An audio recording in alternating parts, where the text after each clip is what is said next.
శివజ్యోతి తెలంగాణ యాసలో గలగలా మాట్లాడుతూ తీన్మార్ వార్తలు ద్వారా ఎంతో గుర్తింపు సంపాదించుకుంది. ఇలా న్యూస్ రీడర్గా మంచి ఆదరణ సొంతం చేసుకున్న శివజ్యోతికి బిగ్ బాస్ అవకాశం వచ్చింది. అలా బిగ్ బాస్ కార్యక్రమంలో పాల్గొన్న తర్వాత ఈమె యూట్యూబ్ ఛానల్ ప్రారంభించి పెద్ద ఎత్తున యూట్యూబ్ వీడియోలు చేస్తూ కెరియర్ పరంగా బిజీ అయ్యింది. అలాగే పలు బుల్లితెర కార్యక్రమాలలో పాల్గొంటూ సందడి చేస్తోంది.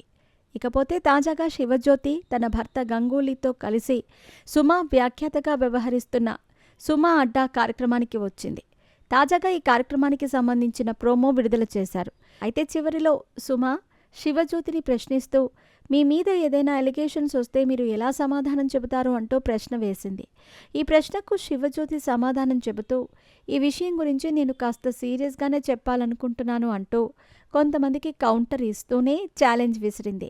వాడు బ్రతకటానికి నాపై లేనిపోని అలిగేషన్స్ వేస్తున్నాడు, నేను హైదరాబాద్లోనే ఉంటాను అంటూ ఈమె మాట్లాడింది. అయితే ఆ మాటలను మనకు వినపడకుండా మ్యూట్ చేశారు.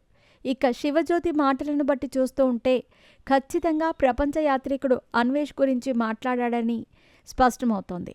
ఇటీవల కాలంలో అన్వేష్ తన యూట్యూబ్ ఛానల్ ద్వారా ఎంతోమంది యూట్యూబర్లపై, సెలబ్రిటీలపై బెట్టింగ్ యాప్ అలిగేషన్స్ చేసిన సంగతి తెలిసిందే.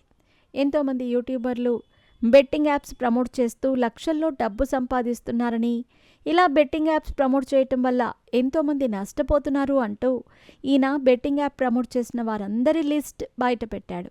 ఇక అందులో శివజ్యోతి కూడా ఎన్నో బెట్టింగ్ యాప్లను ప్రమోట్ చేస్తూ భారీగా సంపాదించింది అంటూ అన్వేష్ ఒక వీడియో చేశాడు. అయితే ఈ విషయం గురించి ఇప్పటివరకు ఎక్కడా స్పందించని శివజ్యోతి సుమ అడ్డా కార్యక్రమంలో స్పందించారని తెలుస్తోంది.